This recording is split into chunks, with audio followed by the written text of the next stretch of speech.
E a vitória, pelo sangue. Cumprimentamos a todos com a paz do Senhor, registrando aqui o pedido de desculpa pelo nosso atraso. Na realidade, nós não temos nem condições de estarmos em pé aqui para servirmos a palavra de Deus. Já basicamente 2 meses que nós estamos com uma virose, desde quando nós pregamos lá em quilômetro 32, no dia 22 de maio, eu não sei se eu sou muito quando prego, e de lá para cá eu estou arriado, eu estou indo pregar simplesmente arriado. E deliberei agora 2 semanas, tive que cancelar vários compromissos, porque eu não tinha condições, como não estou tendo condições hoje, de estar em pé. Andei tomando aí 1 semana direto de antibiótico para ver se dava um fim nessa gripe. Infelizmente, larguei todos os remédios e parti lá para aquele processo antigo.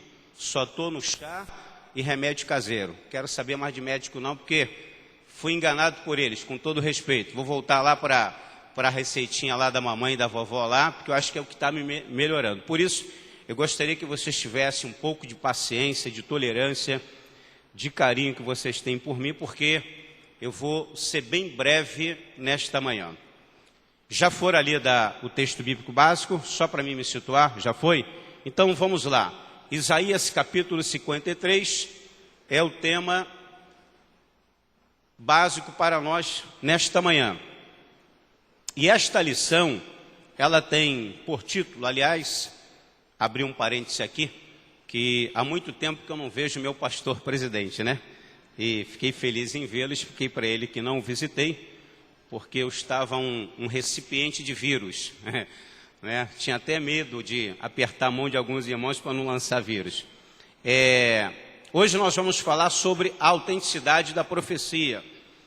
E eu tenho por hábito, irmãos, de quando vou ministrar uma aula da escola bíblica dominical, eu tenho por hábito ler todas as anteriores, mesmo que às vezes aqui a gente vai dar a 13ª aula, mesmo assim eu tenho o hábito de ler todas as anteriores. E às vezes não fico só nas anteriores, eu leio também as posteriores. Então quero só dizer uma coisa para vocês, a lição de número 9 da nossa revista, ela vai basicamente retornar ao conteúdo da lição de hoje, que tem como título Jesus, o cumprimento profético do antigo pacto. Então, que também cairá neste mês, no 4º domingo deste mês, então vai ser uma maneira de se estudar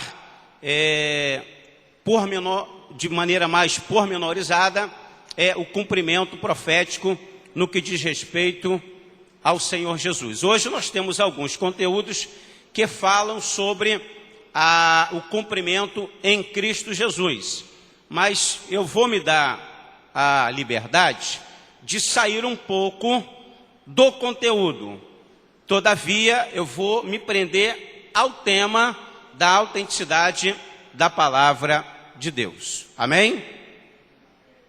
Pois bem, inicialmente nós vamos dizer que a Bíblia, olha a comparação que eu estou fazendo, é o jornal por excelência.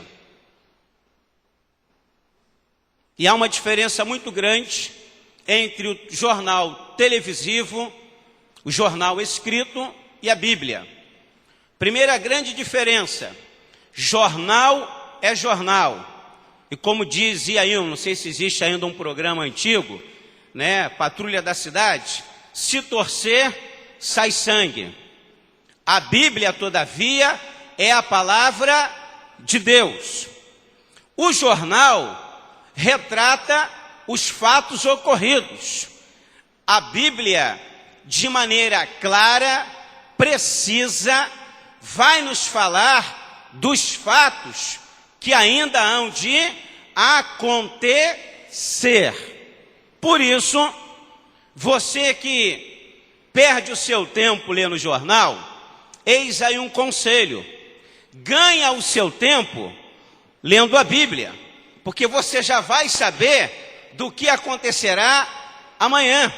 E o dinheiro que você vai comprar o jornal, por gentileza, oferte para a obra missionária, porque você vai estar fazendo um investimento melhor. Amém? Porque a Bíblia é inerrante, infalível.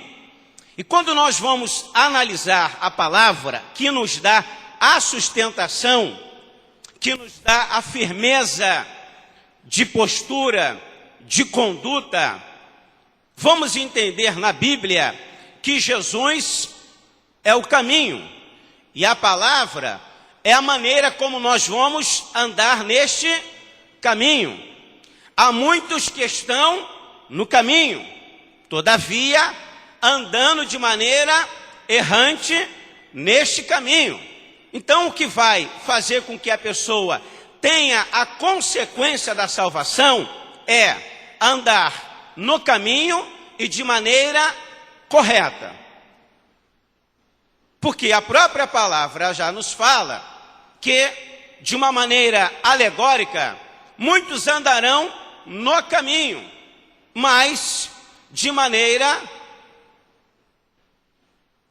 fora dos moldes do que ela propõe para nós. Então, a salvação implica em andar no caminho de maneira correta. E nós só andamos no caminho de maneira correta por intermédio da palavra de Deus. Não por intermédio da psicologia, como muitos andam pregando, da filosofia ou de uma teologia barata. É por intermédio da teologia pura. E quando nós falamos a teologia pura, nós estamos falando da Bíblia Sagrada, sem mistura, sem corrente de interpretação denominacional, quer seja assembleana, batista ou qualquer outra. É Bíblia pura. O que diz o Estatuto da Igreja, com todo respeito e me desculpe a expressão, é lixo, tem a sua validade jurídica. O que importa para nós é o que diz a palavra de Deus. Se os concílios permitem, liberam uma série de coisas, problema deles. O que importa para nós é o que diz a palavra de Deus. Sabe por quê? Porque ela é autêntica. É uma profecia autêntica. E o Senhor, Ele tem prazer em nos falar coisas que ainda vão acontecer. Vamos abrir, por bondade, livro do profeta Isaías, no capítulo 46,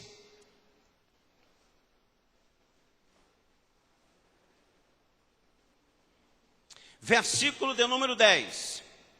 Isaías capítulo 46,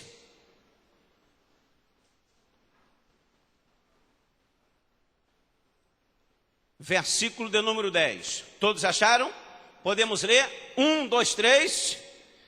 Que anunciam o fim desde o princípio e desde a antiguidade as coisas que ainda não sucederam.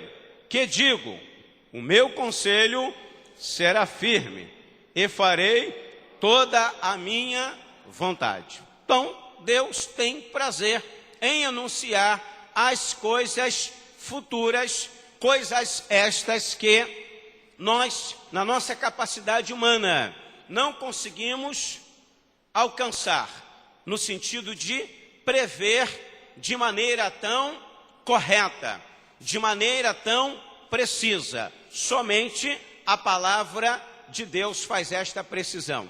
E nós temos um exemplo clássico de que Deus, como está no controle de todas as coisas, Deus não somente Ele fala das coisas concernente ao mundo espiritual, das coisas que acontecerão em termos de promessa para a igreja, de promessa pessoal. Deus também fala de coisas concernente à história. Deus tem nas suas mãos o controle da história. E quando nós pegamos um exemplo clássico do livro de Daniel, capítulo 2, onde Daniel vai ter a interpretação do sonho do rei da Babilônia, cujo nome é Nabucodonosor, onde este, em determinada noite, o sono foge dele porque ele se perturba com aquilo que sobreveio aos seus pensamentos, à sua cabeça. Diz o texto que Nabucodonosor, ele contempla uma estátua, cuja cabeça era de ouro, cujo peito era de prata, peito e braços de prata, cujo ventre e a coxa eram de bronze, e as pernas e os pés de ferro, e os pés misturados com ferro e barro. Naquele momento em que Nabucodonosor, ele chama assim os magos, os astrólogos, os adivinhos, para que dessem a revelação daquilo que ele sonhara, juntamente com sua interpretação, e não havendo quem tivesse esta capacidade para realizar tal ato, diz o texto que Daniel se apresenta, depois de ter suplicado a Deus, porque ele sabia, por intermédio da profecia de Jeremias que foi anterior a ele, que dizia: clama a mim e responder-te-ei, e anunciei coisas grandes e firmes que não sabe. Acredito eu, particularmente, que Daniel, com base nesta promessa, com base neste conselho de Deus, ele então invoca a presença de Deus, e passa então a contemplar aquilo que o rei havia sonhado, e passa a dar a sua interpretação. Quando ele dá a interpretação, ele vai dar uma interpretação histórica, ele vai dar uma interpretação de como se iria suceder as potências mundiais, ou seja, os impérios que seriam estabelecidos sobre a terra. E então ele diz que a cabeça de ouro refere-se ao rei de Babilônia, que o peito e braços de prata refere-se ao Império Medo-Persa, que o ventre de bronze, juntamente com a coxa, está se referindo ao Império Grego, e que as pernas de ferro, juntamente com os pés misturados com barro, referia-se ao governo romano e, por via de consequência, ao império do anticristo, que acontecerá após a igreja ser arrebatada. Daniel também viu quando uma pedra é cortada sem mão e que atinge os pés daquela estátua, esmiuçando-a e fazendo com que a mesma se desmoronasse, dando a interpretação de que este reino, simbolizado pela pedra, era o reino de Cristo Jesus, ao inaugurar o seu reino milenar e, por conseguinte, o estado eterno. Nós observamos então, quando vamos comparar a história da humanidade, que cumpre-se cabalmente a profecia bíblica, porque Deus fala sobre a história, Deus fala sobre a história coletiva, como também Deus fala sobre a história individual de cada um de nós. E aí nós temos que abrir um parêntese. Deus fala por intermédio da profecia no sentido da história coletiva. E tal profecia, ela está aqui dentro da palavra de Deus. Ela está no cânon sagrado. Por um outro lado, quando Deus fala a história da vida de maneira individual, vocês hão de convir comigo que seria um pouco volumoso, um pouco trabalhoso escrever um livro sobre cada vida em particular. Imagine que se nós hoje tivéssemos 2 bilhões de cristãos no mundo, então seriam 2 bilhões de livros. Então Deus não fez isso. Então Deus, na sua santa sabedoria, ele fez o quê? Ele permitiu então que houvesse os dons espirituais. Para quê? Para que por intermédio desse pudesse se manifestar o quê? A história particular de cada um. Por que eu estou tocando neste assunto? É porque os dons, e já falei isso aqui inúmeras vezes, e todas as vezes que tiver oportunidade, eu vou estar falando, porque eu sou um defensor dos dons espirituais. Há muita mensagem na mídia que estão rechaçando, que estão esculhambando, que estão tratando de maneira leviana os dons espirituais. Só faltam afirmar que a igreja não precisa dos dons espirituais. E seria o mesmo que dizer que Deus errou ao estabelecer os dons espirituais para a igreja. Deus não erra, Deus não faz nada errado. Tudo que Deus faz é bom, tudo que Deus faz é perfeito. Diz o texto de Tiago que todo dom perfeito desce do Pai das luzes, onde não há sombra de variação. Já há algumas Assembleias de Deus, eu me coloco aqui como profeta, que abafam os dons espirituais. Já dizem que é meninice, criancice. Tais igrejas são mornas, são gélidas, são frias, e mais parece um cemitério. Sabe por quê? Porque estão extinguindo o Espírito de Deus. Mas graças a Deus, que o Ministério Boa Esperança, pelo menos eu vou dizer aqui na sede, e algumas congregações que eu tenho visitado, ainda mantém a ortodoxia e acreditam no movimento pentecostal, acreditam na sua maneira madura, sábia, experimentada na manifestação dos dons espirituais. Nós não podemos apagar este fogo, nós não podemos deixar que Deus deixe de falar à sua igreja. E nesses últimos dias, Deus está muito interessado em falar à sua igreja de várias maneiras. Em primeiro lugar, por intermédio da sua palavra. Em segundo, por intermédio dos dons. Em terceiro, por intermédio dos fatos que estão acontecendo ao nosso redor. Sabe por quê? Porque Deus quer que nós venhamos a despertar, porque como o pastor Emanuel estava falando aqui, é a última hora para nós nesta terra. E aí há necessidade desses dons. E aí, fechando parênteses, por que que Deus vai escrever a história de cada um de maneira subjetiva? Porque Deus revela aos seus santos. Deus revela aquele que tem comunhão com Ele. Deus revela aquele que verdadeiramente é salvo até a hora da sua partida. Deus fala. Sabe por quê? Porque Deus está no controle da história.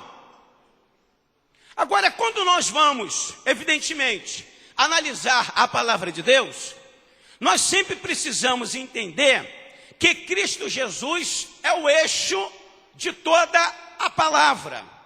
Cristo Jesus é o eixo da salvação. Cristo Jesus é o eixo da justificação. Cristo Jesus é o eixo da regeneração.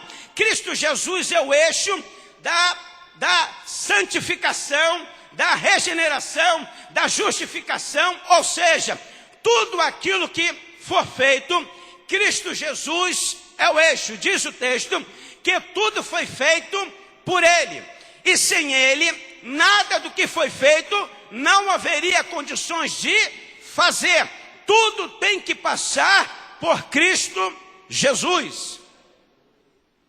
Quando nós vamos estudar a autenticidade da profecia, evidentemente que nós temos que passar por este eixo. E este eixo, como a título de exemplo nesta manhã, está em Isaías capítulo 53, onde vai falar sobre os sofrimentos de Cristo Jesus e toda a narrativa do seu ministério terreno. E de maneira literal. Vamos abrir, pois, Isaías capítulo 53, por favor. Isaías 53.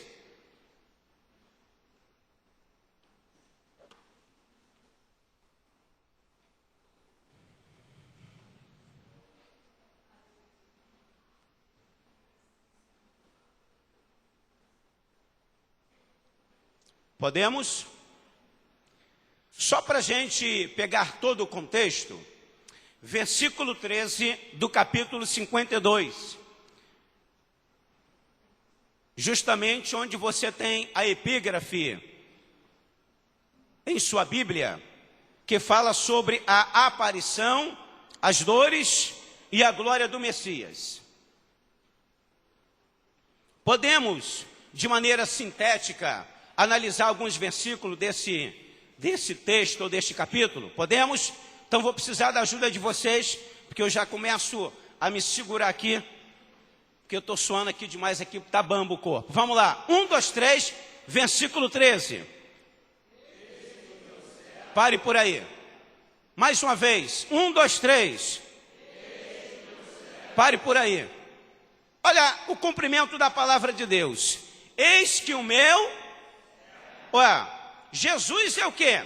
Apocalipse capítulo 19 e Apocalipse capítulo 17 diz que Jesus é rei e Senhor, rei de reis e Senhor de senhores. Só que o texto está dizendo que eis que o meu... poderia então dizer, eis que o meu rei, eis que o meu Senhor por excelência virá. Então está se cumprindo aqui para as pessoas que são católicas, né? E evidentemente tem um hábito de se curvar a uma imagem, quando na Bíblia católica, lá no livro de Êxodo capítulo 20, quando fala dos 10 mandamentos, diz para não se curvar a imagem, é porque as pessoas têm necessidade de ver. E quando elas veem, é porque não tem fé. Porque a Bíblia diz em Hebreus capítulo 11, que a fé é o firme fundamento das coisas que não se veem, e a prova daquilo que se espera. Então, se o camarada vê, é porque ele não tem fé. Ele está simplesmente se utilizando daquilo que se chama da psicologia da religião, de um instrumento de tato. Ele precisa ver, ele precisa ter um tato para tentar, entre aspas, alimentar a fé dele. Quando nós, protestantes evangélicos, nós nos alimentamos para a nossa fé por intermédio da palavra. E a palavra já nos diz que Jesus disse para o discípulo: olha, Tomé, olha, bem-aventurados são aqueles que não viram e creram. Então nós somos bem-aventurados, mais bem-aventurados do que os apóstolos, porque os apóstolos viram, em alguns momentos não creram, em alguns momentos titubearam. Nós não vimos e em todo momento nós estamos crendo, dizendo que Jesus é poderoso, dizendo que Jesus é o Senhor, dizendo que tudo pode estar ruim, mas Jesus vai dar a vitória. Aleluia! E se você então, que nos honra nesta manhã, gosta de imagem, leia o capítulo 53 de Isaías, porque é o retrato de Jesus. Aqui está o retrato de Jesus em linhas. Então nós vamos ver agora, eis que o meu servo, ele que era Deus. Filipenses capítulo 2 diz que Jesus Cristo, sendo em forma de Deus, não usurpou ser semelhante a Deus, mas antes aniquilou-se a si mesmo, tomando a forma de homem, forma de servo, e sendo obediente até a morte, e morte de cruz. Então nós já estamos vendo aqui que tal profecia cumpre-se literalmente na vida de Jesus. Jesus hoje, ele é rei. Jesus hoje está em glória, mas quando veio à terra, ele veio como servo. Não veio vestido de ouro, não veio com roupa de diamante, não veio com esmeralda, não veio com muito dinheiro, não. Ele veio nu, como uma criança normal, mas veio na qualidade de servo. Sabe por quê? Porque antes de você dominar, precisa antes aprender a ser dominado. Antes de você mandar, precisa antes aprender a ser mandado. Antes de você ser senhor, precisa antes ter a qualidade de servo. E aí nós vamos aprender uma coisa. Diz o texto sagrado que nós reinaremos com ele. Mas, para reinarmos com ele, é preciso antes aprendermos a sermos servos. Esse é o detalhe. Se não aprende a ser servo, não vai poder reinar.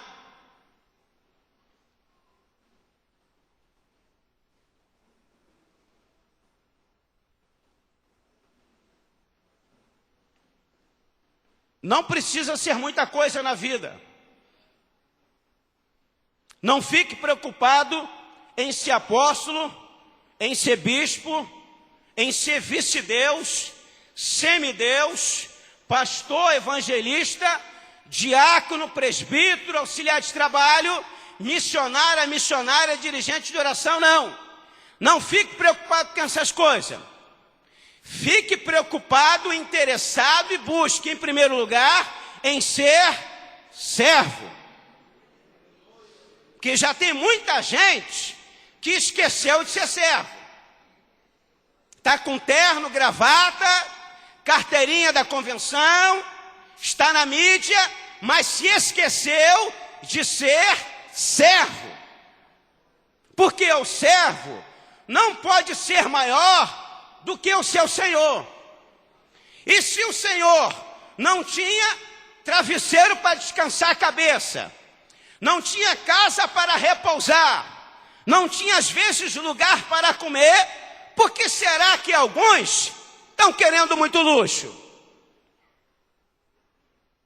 Servo perde a vida por causa do seu senhor. Os homens antigamente perdiam a vida por causa do evangelho. Hoje, os homens estão ganhando a vida por causa do evangelho. Mas o sangue de Jesus Cristo há poder. Sai espírito imundo, sai espírito maligno. Temos que aprender a servir. E quem serve não vê tempo feio. Quem serve não vê barreira. Quem serve não vê impedimento. Quem serve não vê dificuldade. Quem serve não vê abandono. Porque quem serve sabe que o seu Senhor é fiel. E disse: eis que eu estou convosco todos os dias até a consumação do século. Aleluia. Precisamos resgatar a qualidade de servo. Quer ser parecido com Jesus? Seja servo. Não, mas eu sou levita. Levita servia. É verdade. É verdade que levita servia. Mas não é verdade que tu é levita. Tu não é judeu? Tu é gentio? Por que todo mundo quer ser levita? Ninguém quer ser da outra tribo, não? Não, eu sou levita, irmão. Eu toco, eu canto. Mas tu só pegou a parte boa dos levitas. Levita lavava banheiro. Levita lavava latrina lá, privada. Por que tu também não vai lavar, rapaz? Porque tu fica exaltado, achando que é artista dentro da casa de Deus. Se você não estiver lá, o culto não é bom. Se você estiver lá, ninguém toca, ninguém canta. O sangue de Jesus te repreenda. É preciso ser servo. Aí sim, você vai estar parecido com Jesus. Mas vamos para o texto. 1, 2, 3, versículo 13. Vamos lá. 1, 2, 3, vocês. Eis. Não, pare por aí. No 3, todo mundo. Versículo 13. 1, 2, 3.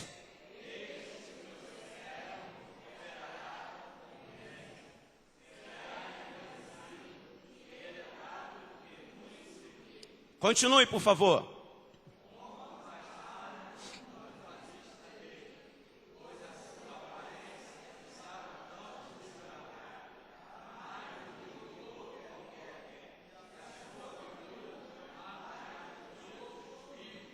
Parem por aí. Aqui o texto e depois eu vou comparar com outro versículo. Versículo de número 14 diz que, à vista de muitos, ele foi instrumento de pasmo, ou seja, as pessoas ficaram pasmadas em razão de contemplá-lo. Por quê? Porque a sua aparência estava tão desfigurada, mais do que o de outro qualquer, e a sua figura mais do que a dos outros filhos dos homens. O texto aqui está falando do momento do Getsemane para o Monte Gólgota, onde Cristo foi crucificado. Vou voltar já já nesse texto, para eu não pegar a história de trás para frente. Vamos avançar. Versículo 15. Vocês, por favor. 1, 2, 3.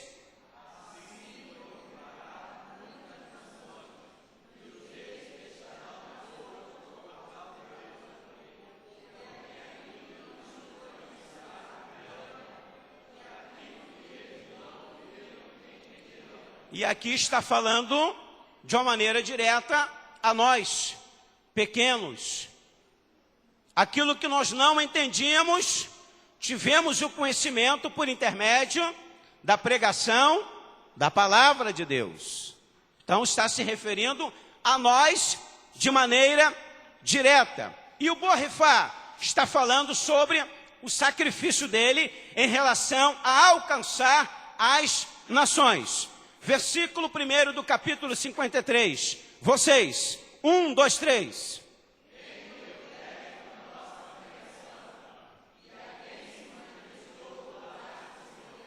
Olhem para mim, por favor.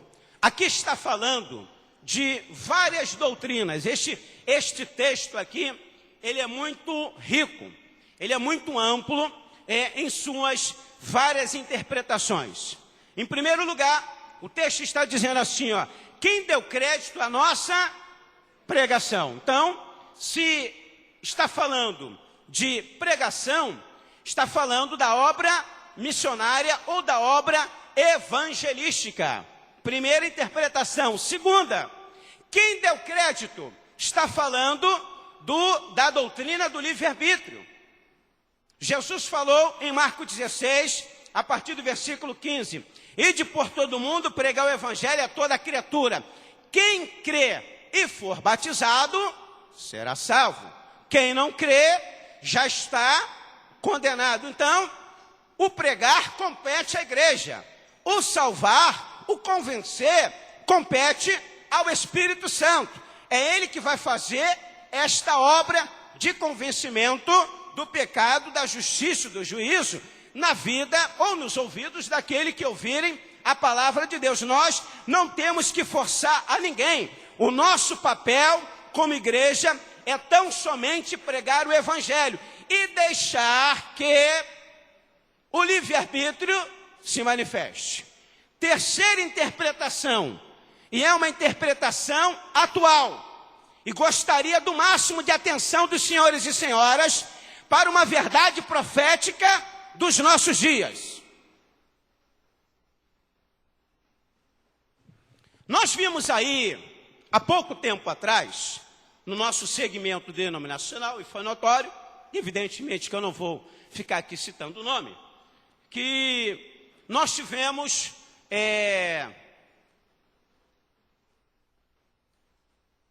uma certa fragmentação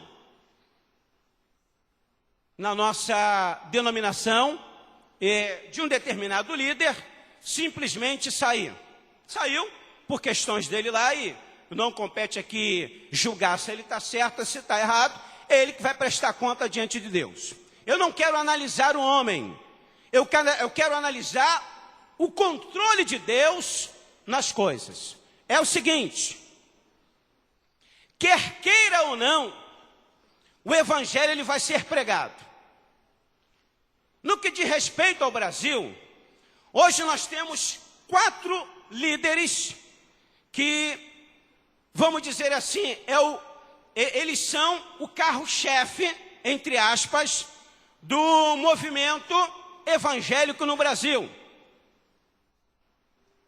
E tem tal característica, porque você vai observar nos programas televisivos que eles estão de maneira basicamente contínua na televisão. Então passam a ser o quê? Homens que estão, entre aspas, liderando aos olhos do mundo o movimento evangélico em razão do poder forte que é a mídia. A mídia, ela é formadora de opinião. Vou dar um exemplo. Assembleano tem por característica abrir a boquinha e dar glória a Deus bem alto. É característica pentecostal nossa. E detalhe, eu não abro mão disso. Mas os programas televisivos já não demonstram mais o público dando glória a Deus. Eles fazem o quê? Foi uma nova modalidade, entre aspas, deles estarem louvando. Nós também aqui não vamos entrar nesse mérito, não.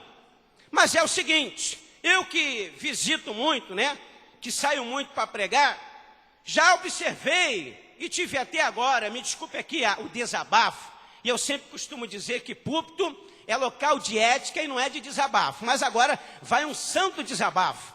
Eu estive numa igreja, a quarta-feira retrasada, em que, mais ou menos há 20 anos atrás, eu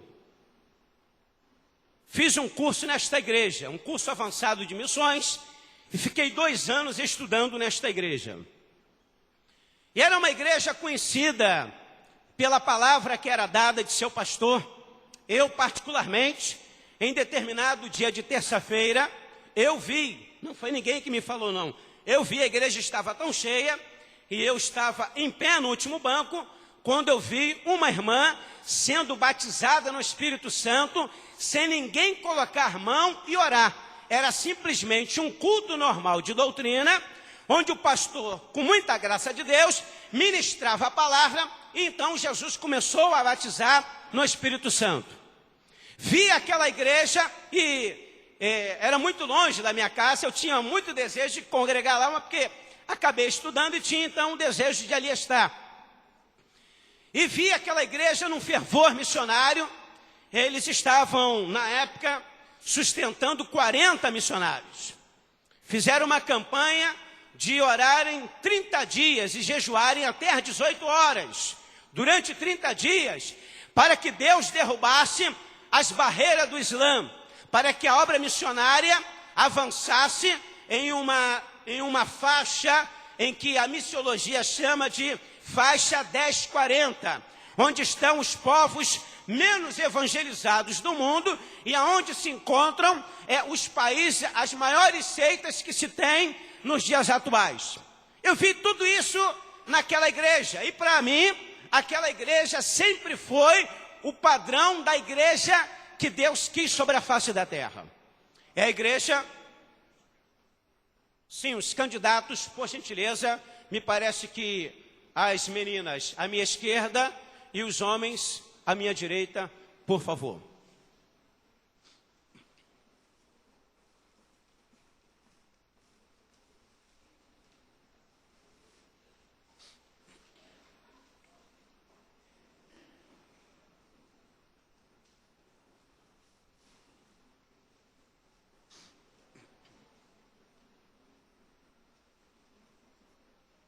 Pois bem, aquela igreja para mim era um modelo. E quando estive agora, quarta-feira, eu confesso aos irmãos que eu tive que segurar o meu queixo. O meu queixo caiu. E fiquei analisando, fiquei questionando em Deus. O pastor, então, já não estava mais. E aprendi no templo de Deus. Tudo isso que nós estamos vivendo, e aí observei onde eu queria chegar, que aquela igreja agora, ela também se moldou aquilo que a mídia está repassando. Não era mais aquela Assembleia de Deus que eu tinha visto e convivido de segunda a sexta durante 2 anos. Não era mais aquela igreja. Também não vi mais a glória. Também não vi mais os sinais. Também não vi mais o batismo. Sabe por quê? Porque a doutrina do não tem nada a ver, ela entrou. E aí a gente aprende o seguinte, que importa que o evangelho seja pregado? Sim. Vai haver a pregação do evangelho por esses homens? Sim. O evangelho, ele se multiplica na divisão. Esse é o detalhe. A palavra, ela é pregada. Mas quando ela é pregada, nós precisamos entender que a apostasia, ela também se faz presente. Então é época de nós estarmos muito atentos ao que diz a palavra. As massas estão dominadas pelo espírito do anticristo. A salvação não será de todos. E quando digo todos, eu não estou falando do mundo. Eu estou falando de todos que estão dentro dos arraiais.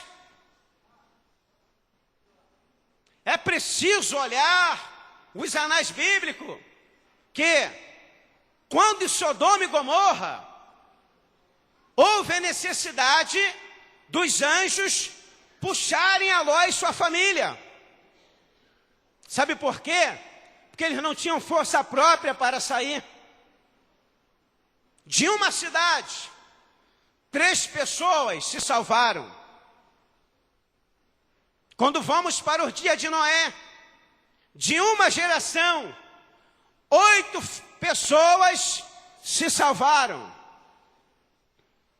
Quando vamos para Israel, da saída do Egito até entrar em Canaã, somente 2 se salvaram, em um número aproximado de 5 a 6 milhões de pessoas. Somente Josué e Caleb se salvaram. O evangelho vai ser pregado? Vai. Paulo disse lá em Filipenses, uns por contenda, outros por inveja, outros por porfia, importa que o evangelho seja pregado. A problemática é a questão da salvação. O autor aos Hebreus nos disse, como escaparemos nós, se não atentarmos para uma tão grande salvação? Em outra versão diz assim, como escaparemos nós se negligenciarmos uma tão grande salvação? Ei, eu não sei vocês, vou dizer por mim, a cada dia estou querendo ser mais quadrado, a cada dia estou querendo ser mais santo, a cada dia estou querendo ser mais crente, a cada dia estou querendo ser mais fanático, a cada dia estou querendo ser mais pentecostal, a cada dia estou querendo pregar a palavra com mais veracidade. Eu até sei que não estou agradando a muito, que se lixe, eu quero ir para o céu. Quer seja na matriz, em congregação, do jeito que Deus dá, eu estou entregando. Não estou nem aí, como diz aí uma musiquinha, com todo respeito e ética. Sabe por quê? A salvação será para poucos. Então, vejam a grandeza do versículo 50, do capítulo 53, versículo 1. Vai se expandir o evangelho? Vai. Vai. Mas a apostasia está lá presente, desviando-se das verdades, afastando-se da verdade. Olha, e como é que está? E não, nós estamos nós somos aqui o locutor, estamos agora em um debate. E o que você acha do divórcio, debatedor? O divórcio é o seguinte: Deus está interessado na sua felicidade. Se você não está bem com esse casamento, você descasa e casa com outro. Cumprimento da palavra de Deus. Jesus falou os sinais que precederiam a sua vinda. Vão se casar e vão se dar em casamento. Se casar é uma coisa. Agora, se dar em casamento é bem diferente. Quando você une, casamento se dá em casamento. É o que está acontecendo. A apostasia, ela está vindo. A doutrina do não tem nada a ver, ela está invadindo a igreja. Só tem um detalhe: quando a trombeta tocar e você ficar e dizer assim, Jesus, ele vai dizer assim, ó, tu também não tem nada a ver com o céu. Diga comigo, Senhor, não permita e me dê força para repreender da minha vida toda a influência do espírito do anticristo. Me ajuda, Senhor, a ceder, a me render a toda a influência do teu Santo Espírito. Aleluia, aleluia, aleluia, aleluia, aleluia, aleluia, aleluia. Vamos valorizar a nossa salvação. Novos convertidos, valorizem a salvação de vocês. Não entre pelo caminho de Balaão, etc, etc. Doutrina dos nicolaítas, doutrina de Jezabel, não. Entre no caminho de Cristo Jesus. Aquele que é santo se santifique mais. Aquele que é justo pratique muito mais a injustiça. Sede cheio do Espírito Santo. Aleluia! Aleluia! Aleluia! Aleluia! Aleluia!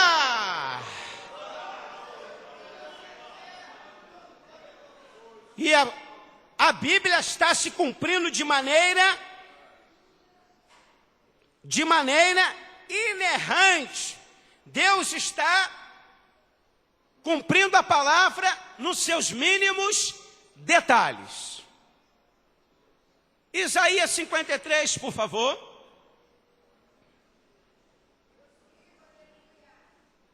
Versículo 2.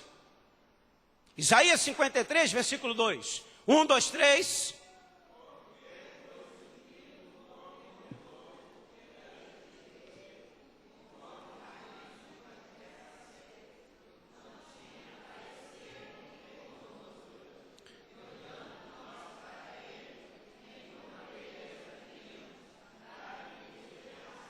Então vamos analisar que o retrato de Cristo diz que ele foi subindo como renovo, como raiz de uma terra, Ora, quem gostaria de plantar numa terra seca? E terra seca está dando a ideia de terra estéril, onde você planta e nada nasce. Ninguém. De maneira coerente, ninguém. Mas Cristo Jesus veio como este renovo, em uma terra seca, ou seja, em um local onde as pessoas não davam nada. Chegaram até dizer, olha, há alguma coisa boa de Nazaré? Disse Natanael, e esqueceu que ele estava de frente para a melhor coisa já oriunda de Nazaré, a saber, o próprio Cristo diante de si.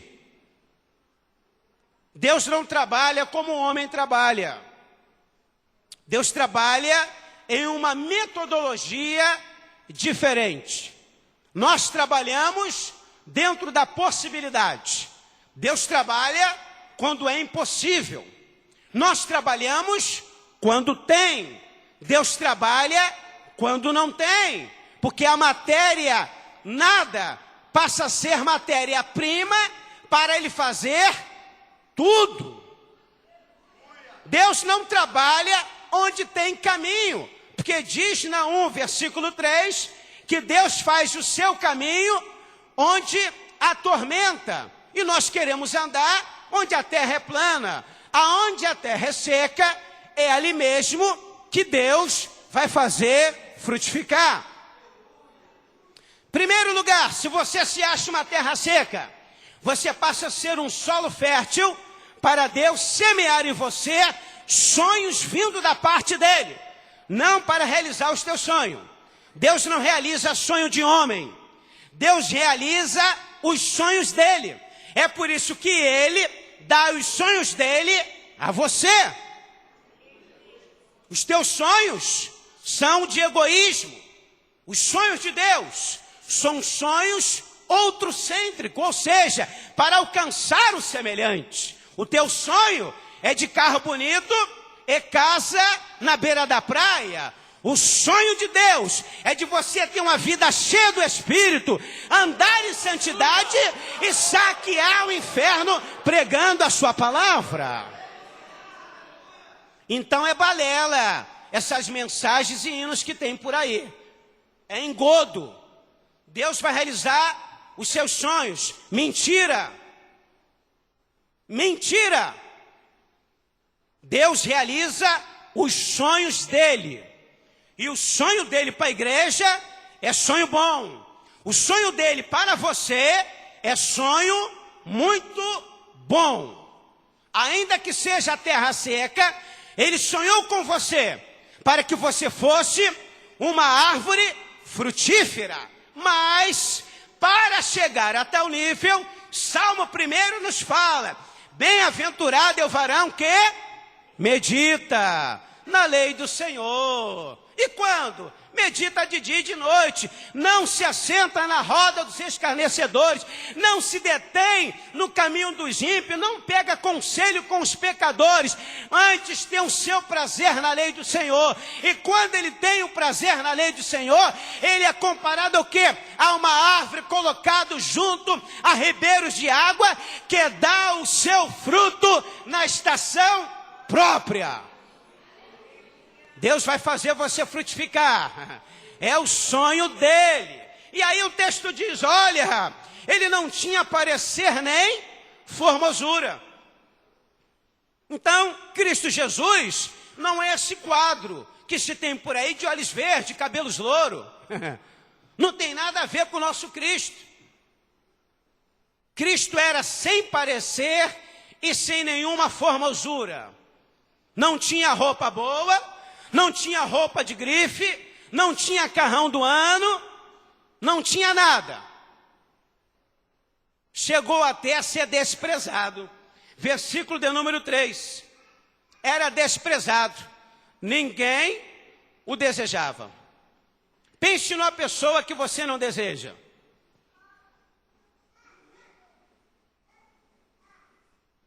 Pensou? Pense em abraçar uma pessoa que você não deseja. Eu vou pegar uma pessoa comum, dentro do plano racional a todos nós. Uma pessoa fétida, que não toma banho há 1 ano, que não corta cabelo há 1 ano, que não faz a barba há 1 ano, e que já está até a testa toda preta de tanta poeira. Racionalmente, é uma pessoa que nós não desejamos. Nós desprezamos. Racionalmente, é a minha colocação. É assim que a Bíblia está pintando o retrato de Cristo. Era desprezado. É por isso que Jesus falou assim, olha, quando você vai visitar o pobre, quando você vai visitar o encarcerado, quando você vai necessitar ao faminto, ao pobre, etc, etc, você não está visitando a eles. Você está fazendo um bem a mim. Porque é o retrato de Cristo. Nenhuma beleza ele tinha. Ele não tinha nada. Vou dar uma ilustração para vocês. Se Cristo hoje viesse aqui no nosso meio, evidentemente, no seu ministério terrenal, ele agora está em corpo de glória, mas no seu ministério terrenal, ele ia sentar ali, a pior roupa seria dele, o rosto mais feio seria o dele, a estatura mais desprezada seria dele. Diz o texto, era desprezado e nós não o desejaríamos. Sabe por quê? Deus não trabalha na aparência. Por debaixo daquelas roupas estava o Emanuel, não esse aqui. Estava o Emanuel, o Deus conosco, Deus encarnado. Estava ali a misericórdia ambulante, estava ali o amor ambulante, estava ali a bondade ambulante, estava ali a benevolência encarnada, estava ali a personificação da expressão exata de Deus sobre a terra. É por isso que Deus não leva também em conta a aparência do homem. Vocês acham que Deus está levando em conta a aparência do meu terno? Não leva em conta não, irmão. Meu terno não faz eu subir para o céu não, nem me dá santidade. Deus olha para dentro do meu íntimo nesta hora. Deus olha para dentro do meu e do teu coração. Deus não aceita a aparência de ninguém. Por isso também você não vai se deixar se levar pelas aparências que se tem por aí. Grandes movimentos, casa cheia, tudo do bom e do melhor, mas ausência da glória de Deus. É preciso e é bem melhor ficar num lugar simples como este, como esta casa, mas com a manifestação da glória de Deus no nosso meio.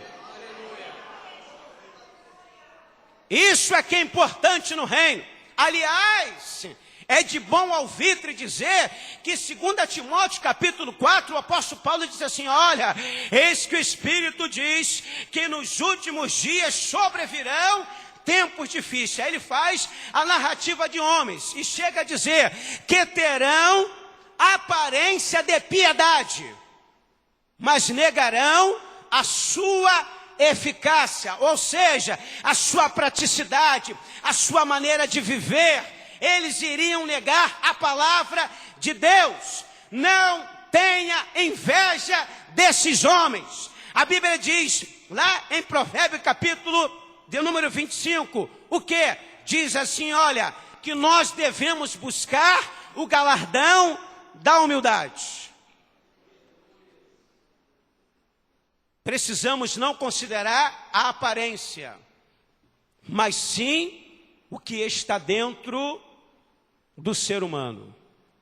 É por isso que você não pode desprezar ao que está fétido, ao que está sujo, ao que está mendigando. Sabe por quê? Ele está lá porque não tem o Espírito de Deus. Mas deixa eu lhe dizer uma outra verdade. Se o Espírito de Deus sair da tua vida, você vai para o mesmo lugar em que Ele está. Nós só estamos aqui dentro pela graça de Deus. Só estamos em pé porque ainda somos templo do Espírito Santo. E precisamos velar para que esta morada não saia jamais da nossa vida. Vou fechar aqui. Eu vos saúdo com a paz do Senhor Jesus. Eu gostaria de pedir à igreja que se colocasse de pé, por gentileza. Nós vamos fazer uso do texto bíblico que está em 1 Coríntios, capítulo de número 1, do versículo 26 ao versículo de número 28. Glória a Jesus. Nós nos sentimos prazerosos, alegres de participar nesta manhã de um ato muito glorioso. Eu me emociono e fico muito alegre de ver esses irmãos aqui, jovens, que vão descer as águas e glorificar o nome do Senhor Jesus. Quantos acharam? Digam glória a Deus.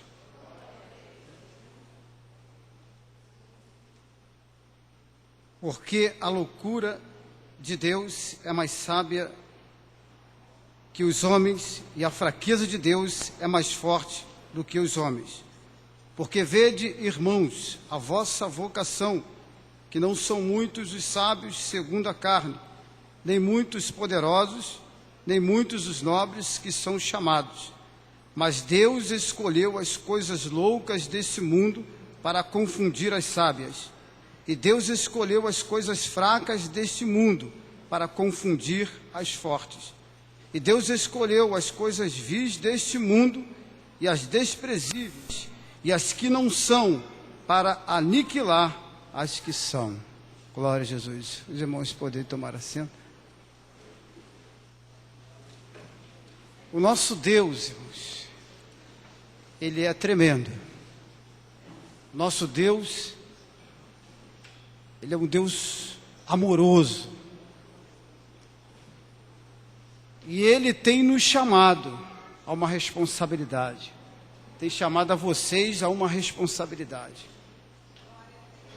Como nós lemos aqui, Deus escolheu as coisas fracas para confundir as fortes. As coisas desprezíveis, Deus chamou. Quem sabe alguém olha para vocês, né, para nós que estamos em Cristo, e não dá nada por nós. Mas hoje nós somos tudo, porque nós recebemos o Espírito Santo de Deus.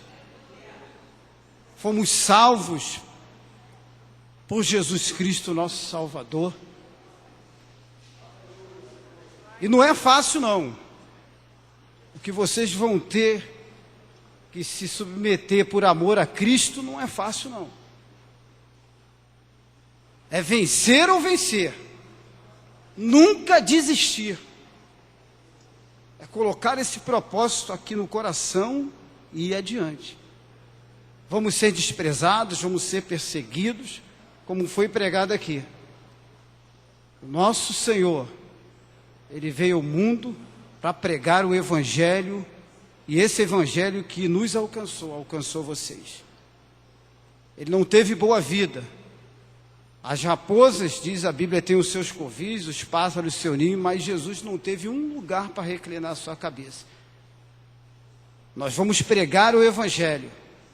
As bênçãos de Deus é decorrente daquilo que você faz para o Senhor. Primeiro é buscar o reino de Deus e a sua justiça, Mateus 6,33. E as demais coisas vos serão acrescentadas. Não se preocupa com as coisas materiais, não. Se preocupe em fazer a vontade do Senhor. E vocês vão ver a riqueza de Deus sobre a vida de vocês. Nunca desistam. Nunca desistam. Sejam sempre firmes e convictos. O que eu vou falar aqui, nós não podemos fazer de regra. Eu sei que vocês aceitaram a Cristo. Eu sei que vocês foram discipulados para chegar até aqui ao batismo, mas eu não tive esse discipulado. Eu frequentei uma igreja e que logo eles me levaram ao batismo. E ao me batizar, ainda faltava alguma coisa ainda para ser retirado, como ainda falta na vida de vocês. Eu ouvia música mundana e gostava muito, mesmo assim, eles falavam, não, desce a água. Eu falei, Senhor, eu vou descer essa água, mas eu quero ser uma transformação na minha vida. E ao me encaminhar para o tanque, o que vocês vão fazer daqui a pouco, eu fiz isso com uma atitude de fé. Vocês têm que descer a esse tanque aí batismal com atitude de fé, sabendo que quando vocês emergir, tudo o que é de ruim vai ficar lá. Quem sabe há uma enfermidade, quem sabe ainda um pensamento ruim, quem sabe alguma coisa, mas isso vocês têm que crer que vai ficar lá. Quando vocês ressurgir nas águas, vocês vão se sentir diferentes. Mas você tem que ter essa fé. E foi isso que aconteceu comigo. Quando eu emergi e subi, a minha vida foi transformada. Foi transformada mesmo. A minha família não entendeu que transformação é essa, ainda que eu numa denominação que não exigia muito. As portas eram bem largas, não era estreita, porque a porta é estreita. A coisa é estreita. É sacrifício. Então o que vocês vão fazer é uma atitude de fé. E façam isso com fé. E vocês vão ver o que vai acontecer com vocês daqui por diante. Se já está bom, ao vocês terem levantado as mãos para o Senhor, agora, após o batismo, vocês vão ver o que vai acontecer com vocês. O milagre vai acontecer.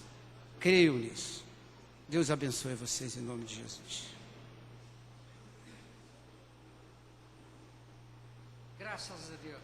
Todo primeiro domingo de cada mês, a igreja se reúne para esse banquete espiritual. Oração, escola bíblica dominical, batismo e santa ceia. Hoje temos esse número. Outras ocasiões temos números maiores, às vezes até 60, 70 aqui. Mas não importa o número, não importa, são pessoas salvas e remidas pelo sangue de Jesus. Eu pediria que vocês dessem uma olhada para lá agora, para o auditório, rapidinho. A igreja se coloque de pé.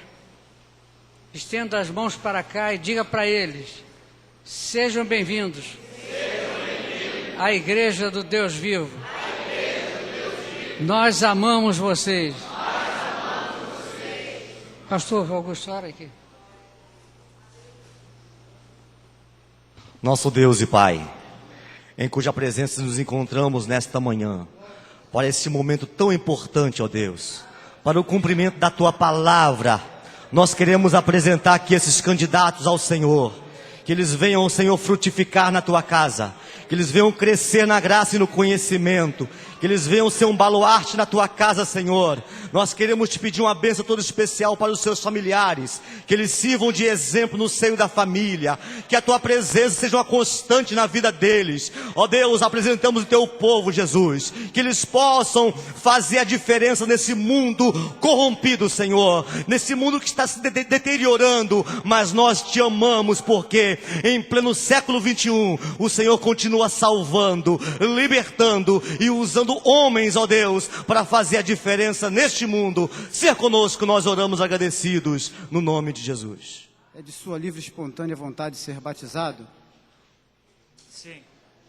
Promete ser fiel a Deus, à igreja e ao santo ministério enquanto aqui viver? Sim. Segundo o teu testemunho, eu te batizo em nome do Pai, do Filho e do Espírito Santo. Assim que Deus me batizou,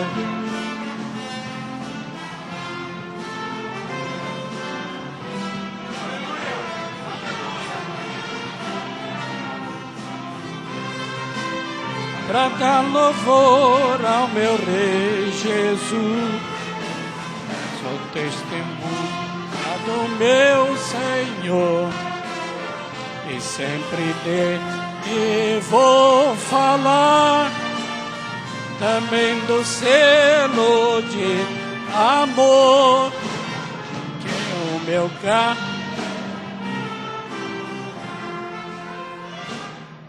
Irmã Ivani, a irmã crê que o Senhor Jesus morreu na cruz para te salvar? Sim.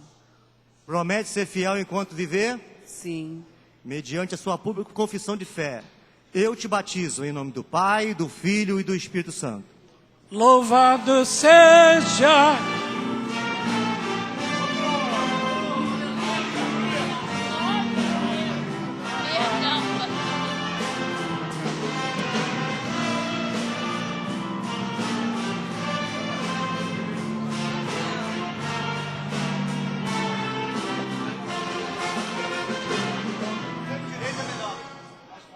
Daniel, você crê que o Senhor Jesus morreu na cruz para te salvar? Sim.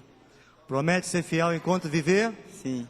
Mediante a sua confissão de fé, eu te batizo em nome do Pai, do Filho e do Espírito Santo.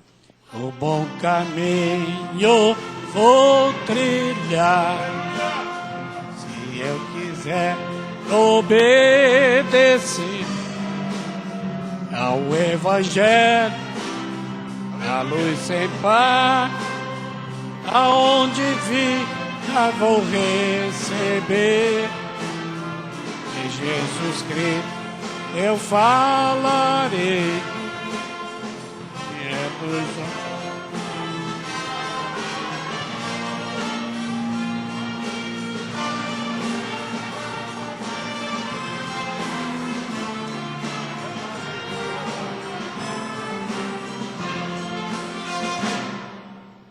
Bernardino, você crê que o Senhor Jesus morreu na cruz para te salvar? Sim, Promete ser fiel enquanto viver? sim. Mediante a sua pública confissão de fé, eu te batizo em nome do Pai, do Filho e do Espírito Santo. Louvado seja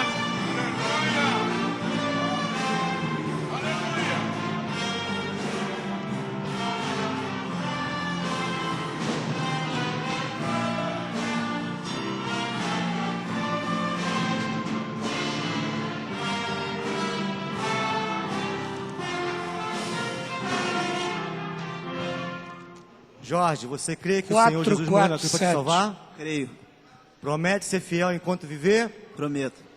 Mediante a sua pública confissão de fé, eu te batizo em nome do Pai, do Filho e do Espírito Santo.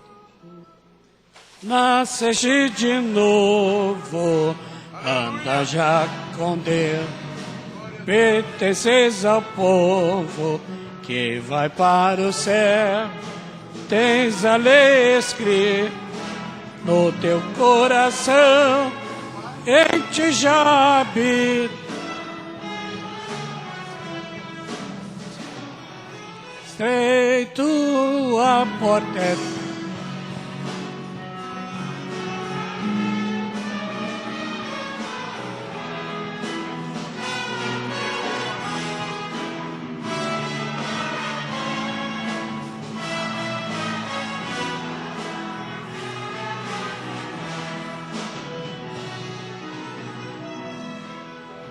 Rodrigo, tu crê que o Senhor Jesus morreu na cruz para te salvar?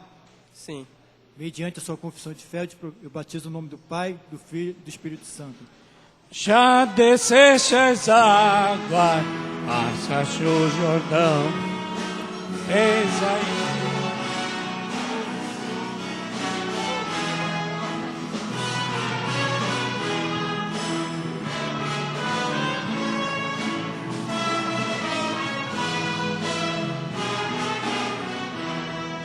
Seu caminho é estreito, a porta é também.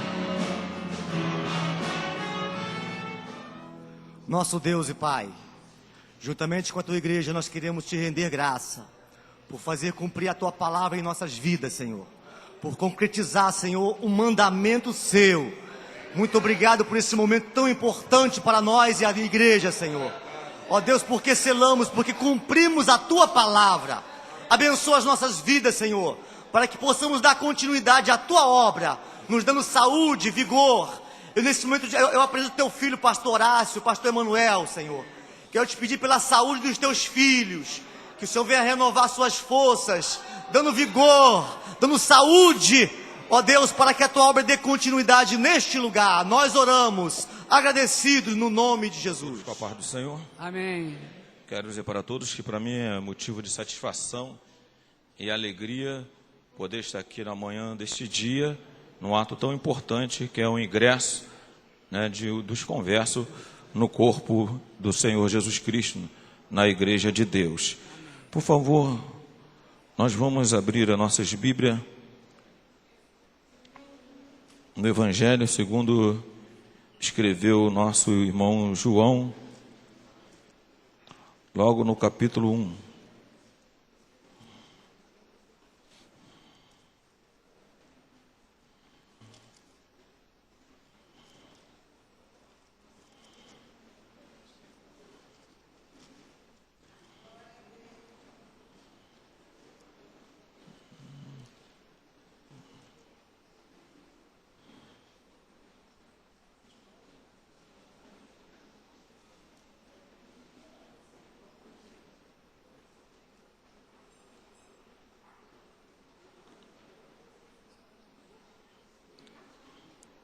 Eu lerei todos os versos.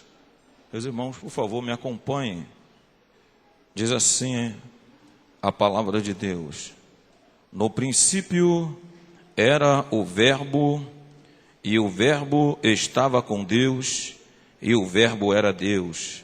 Ele estava no princípio com Deus. Todas as coisas foram feitas por ele, e sem ele nada do que se foi feito se fez. Nele estava a vida, e a vida era a luz dos homens. E a luz resplandece nas trevas, e as trevas não a compreenderam. Houve um homem enviado de Deus, cujo nome era João. Este veio para testemunho, para que testificasse da luz, para que todos crescem por ele. Não era ele a luz, mas veio para testificar-se da luz. Ali estava a luz verdadeira, que alumia a todo homem que vem ao mundo.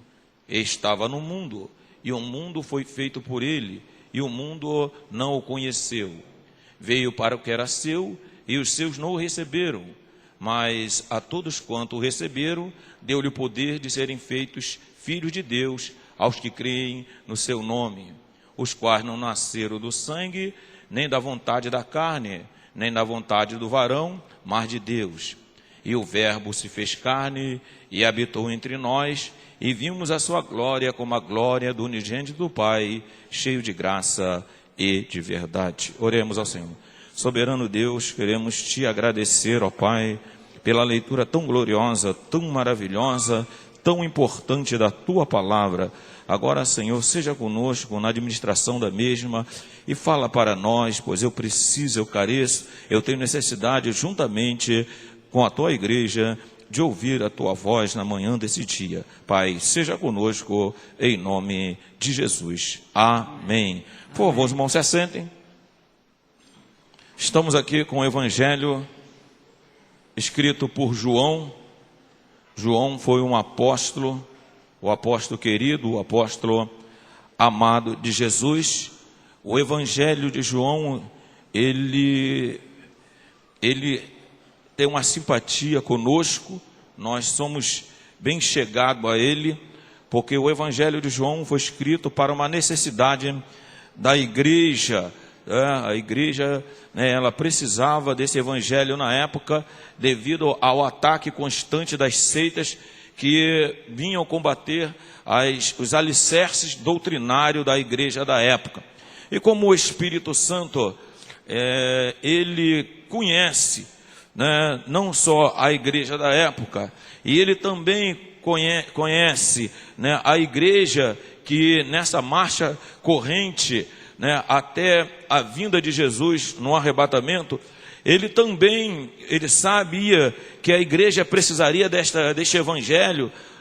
Coube ao Espírito Santo colocá-lo dentro, do conteúdo bíblico, porque poderia ter uma carta aí, de Coríntios, que faz menção, é bem notório, uma outra carta, mas Deus não permitiu que entrasse no conjunto de livros que formam a Bíblia, não é isso? Mas o Evangelho de João, o Espírito Santo permitiu. Por que o Evangelho de João, o Espírito Santo permitiu? Porque existe um conteúdo literário, dentro deste Evangelho, que Deus sabia que alimentaria a sua igreja, com vigor até o arrebatamento. Então, o Evangelho de João, ele mostra, que Jesus, apesar de ser filho de Deus, ele também era homem. E apesar de ser homem, ele também é Deus. Então, traz claramente a parte divina e a parte humana de Jesus. E o que mais me chama a atenção aqui, aleluia, é que ele é conhecido, nós não vemos a pessoa de Deus lá no Velho Testamento, e ele faz dizer, no princípio ele era o Verbo, o Verbo ninguém via, só ouvia falar, usar os profetas, no princípio ele era o Verbo, nós ouvíamos ele falar por intermédio dos profetas, mas João, ele viu Jesus, aleluia, falar com ele. Então o verbo, ele se fez carne e habitou no meio de nós, segundo João, e vimos a sua glória como a glória do unigênito do Pai. E essa visão que João tem de Jesus, ele vai mais além. Jesus, ele era da tribo de Judá, era prometido o Messias para Israel, e Jesus, ele vem, né, no seu ministério pregando para o povo judeu, pregando para Israel, a fim de que ele se convertesse ao evangelho, às palavras de Jesus. Só que o segundo relato dessa leitura diz que Jesus veio para o que eram seus, da sua genealogia, né? O próprio cego, quando ele ouviu que Jesus estava chegando, Jesus, filho de Davi, ele mostrou a genealogia de Jesus, ele mostrou a linhagem real de Jesus. Então ele mostrou que Jesus era da tribo de Davi, era da família real de Davi. Jesus tinha direito ao reino de Davi. Então era provado que Jesus era um judeu, Jesus era um israelita. E João diz assim, esse Jesus, ele veio para o que eram seus, ele veio para a sua família, ele veio a resposta do clamor, né, da sua casa, mas os seus não receberam, mas todos os quanto receberam, somos nós que estamos aqui, tivemos o poder de ser chamados filhos de Deus. Olha só que coisa gloriosa. Bote assim no peito e diz assim: eu sou filho de Deus. Eu sou filho de Deus. Aleluia. O meu filho diz assim: pai, e o meu carro, e o nosso carro? O meu filho diz assim: e a minha casa? Pai, né, pega aí isso meu, né, isso. Quer dizer, tudo que é meu é dos meus filhos, é da minha filha, né? Eles têm essa intimidade de dizer, né, que meu carro, a minha casa, é tudo deles. Na verdade é deles, porque eles herdam o que é meu. E como os filhos de Deus, nós temos a herança de Deus, aleluia, para nós. Louvado seja o nome do Senhor. Como filho de Deus, aleluia, nós entraremos no céu, aleluia. Como filho de Deus, nós venceremos o diabo. Como filho de Deus, entraremos na eternidade e viveremos eternamente com Ele. Levante as suas mãos e glorifique o nome de Jesus, aleluia, porque você tem acesso ao céu, aleluia, na pessoa bendita do nosso Senhor Jesus Cristo. Louvado seja o nome do Senhor. As últimas palavras de Jesus, aleluia, na terra, aleluia, aleluia, de ressuscitar, ali já no Calvário, estava ali, irmãos, as condições para nós de esmagar a cabeça do diabo, estava ali para nós autoridade para repreender os demônios, ali estava para nós, aleluia, a confiança na vitória, que a igreja seria vitoriosa em todo o tempo ela que vivesse sobre a terra. Jesus falou: pai, tudo está consumado, a ti entrego o meu espírito. Jesus consumou, aleluia, o desejo de Deus, o propósito de Deus, a exigência de Deus. Jesus consumou no Calvário, aleluia. Sabe por causa disso? Sabe para que isso? Sabe para que isso? Tudo por amor a ti e a mim. Tudo por amor a nós. Tudo por amor à minha alma, a tua alma. E o Verbo estava no céu, adorado, entronizado por anjos, arcanjos e querubins. Mas eu vejo na pessoa, aleluia, de Isaías, no capítulo 6 de Isaías, quando o Espírito de Deus grita bem alto, em apelo, dizendo: a quem enviarei? E quem há de ir por nós? Eu me deslumbro na eternidade, lá diante do trono, e vejo o Filho de Deus, aleluia, que também era a Deus, aleluia, dizendo assim: Pai, eu junto contigo, junto com o Espírito, eu amei o mundo de uma tal maneira, eu amo, aleluia, o mundo de uma tal maneira, Pai, aleluia. E o Pai fala assim: eu também amo, que vou dar o meu Filho único, aleluia. E Jesus fala: eu vou, a quem enviarei? E Jesus grita bem alto: eis-me aqui, envia-me a mim, aleluia. Jesus é enviado de Deus, é o Messias, é ungido, aleluia, e com o propósito de morrer, aleluia, no Calvário por você e por mim. Levante as suas mãos e exalte, que isso é coisa maravilhosa. Isto é coisa maravilhosa. Tu está sentado aqui, tu não tem nada. Pedro falou: olha, não tenho ouro e não tenho prata, e não tinha mesmo, aleluia. Mas ele mostrou uma pequena coisa que não era nada. Ele falou: olha, pequena nada diante dos olhos dos homens, mas de Deus é uma grande coisa. Ele falou: olha, mas eu, o que tenho, isso te dou, aleluia. O que tenho, isso te dou. Aí certamente alguém olhou para ele: esse camarada não tem nada, pescador, né? E faz tempo que não pesca mesmo, está até se andando escondido por aí, rapaz.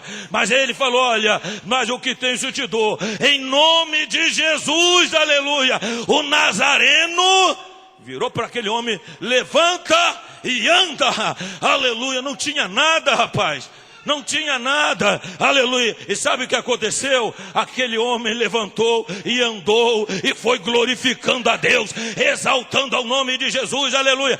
Você não tem nada, aleluia, mas o que tu tens, aleluia, pode dizer para Lula, pode dizer, aleluia, para, aleluia, os representantes do nosso país, dizer: olha, eu não tenho nada, mas eu tenho um tesouro que posso te dar. Aceita Jesus como Salvador da tua alma e você vai ser herdeiro do céu, aleluia, aleluia, aleluia. E Jesus morre no Calvário, aleluia, cumprindo nele a exigência de Deus. João Batista olhou para Jesus e falou assim, apontou para ele, aleluia, apontou para ele, eis aí. O que é, João? Eis aí. Eis quem, João? Eis aí o Cordeiro. É ele, o Cordeiro de Deus, que tira o pecado do mundo, aleluia. Vocês foram batizados, aleluia, eles rejeitaram, vocês aceitaram, confirmaram o batismo aqui, e agora vocês são chamados filhos de Deus. Nós somos chamados filhos de Deus, aleluia, no cartório do céu, no livro da vida, aleluia. Aqui, 9 meses depois, tu é registrado, mas no livro da vida, quando você aceita Jesus, aleluia, lá no cartório do céu, Deus anota o teu nome. É mais um que perseverar até a morte. Vai vir, aleluia, vai vir, vai vir, vai vir, vai vir ao meu encontro no dia do arrebatamento. Tu crê nisso? Levante as suas mãos assim, aleluia, levante as suas mãos, aleluia, como dizendo assim: sou eu,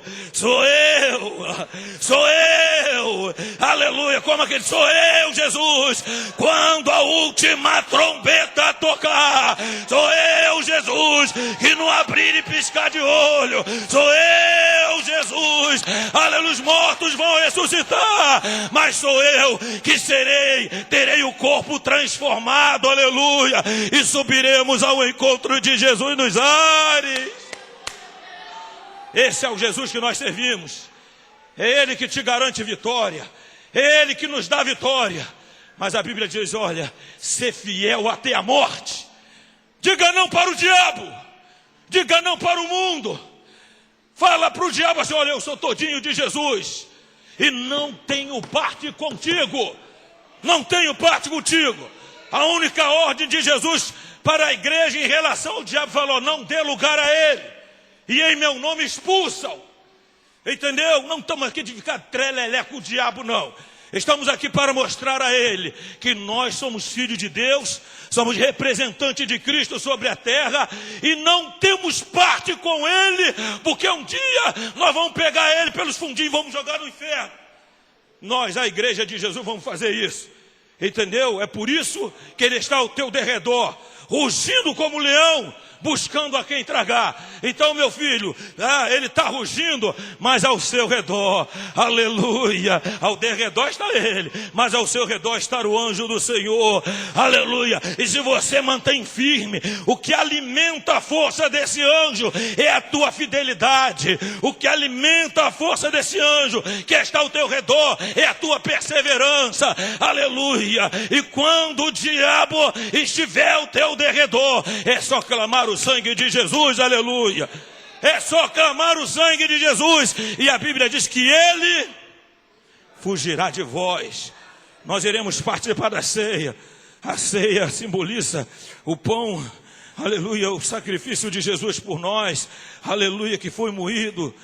Isaías fala que o castigo que nos dá a paz estava sobre ele, e pelas suas pisaduras nós fomos sarados. Estamos aqui sarados de toda iniquidade, perdoado, lavado, remido, transformado, aleluia. E a Bíblia também fala no livro aos Hebreus que sem derramamento de sangue não há remissão de pecado, aleluia. E Jesus cumpriu esse propósito no Calvário, ele derramou esse sangue. Nada nos impede agora de ter uma comunhão, aleluia, e cumprir neste lugar agora, porque a glória de Deus vai descer neste lugar, aleluia. Vai se cumprir um hino neste tempo, céu e terra. Deus vai descer aqui, há de ser a mesma gris.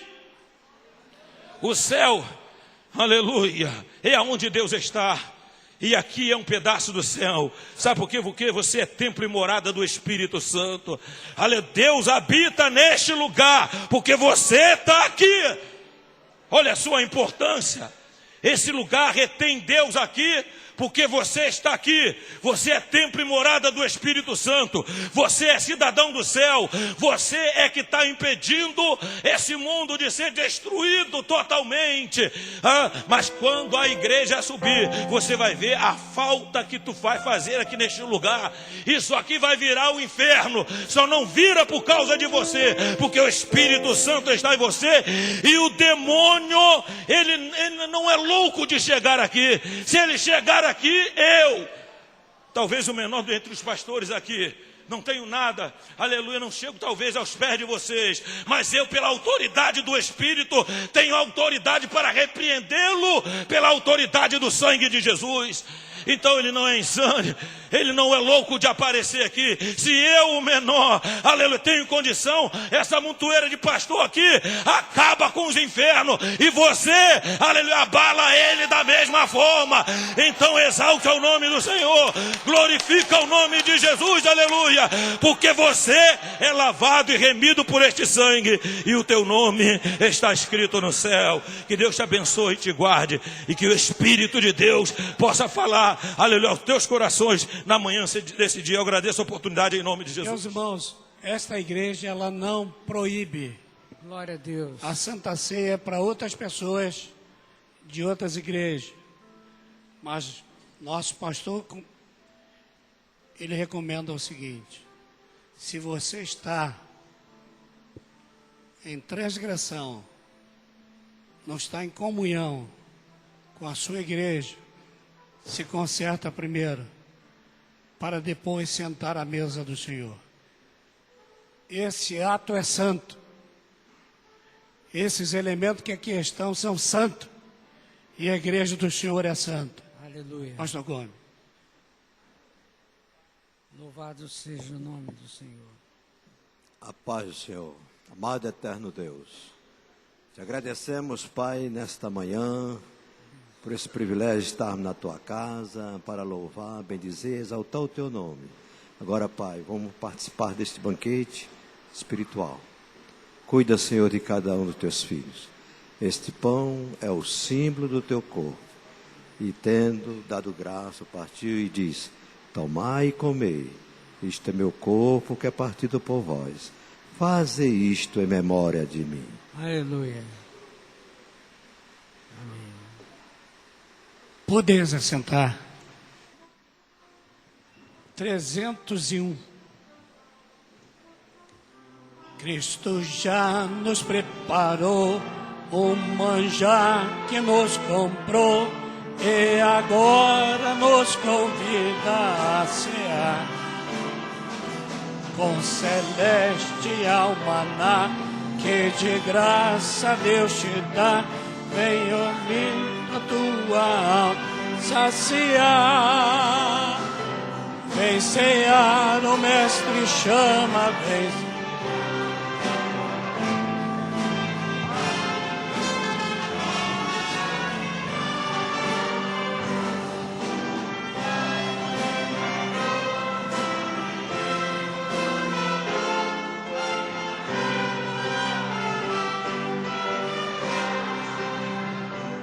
Os discípulos a voltar, sem os peixes apanhar,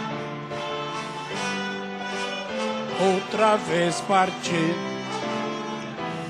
Ao tornar a praia então, vem no fogo peixe e pão, e Jesus quem os convida, ceia vir. Sede, estávamos na manhã desse dia na tua casa, ó Deus, participando, ó Deus, desta festividade, ó Deus, tão maravilhosa.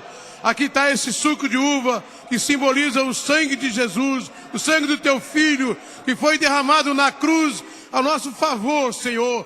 Que a tua igreja permaneça sempre comemorando e tendo em memória esse dia maravilhoso, Senhor.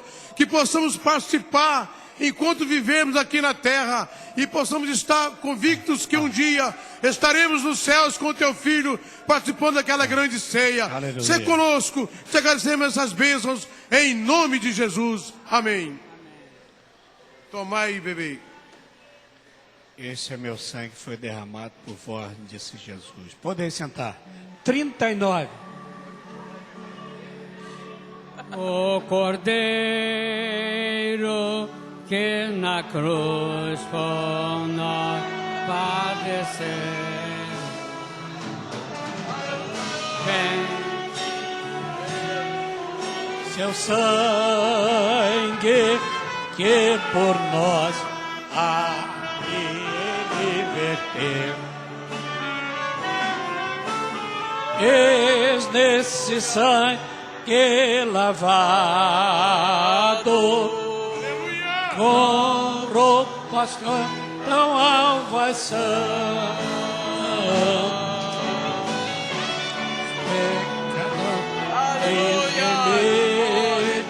dos que perante o seu Deus já estão.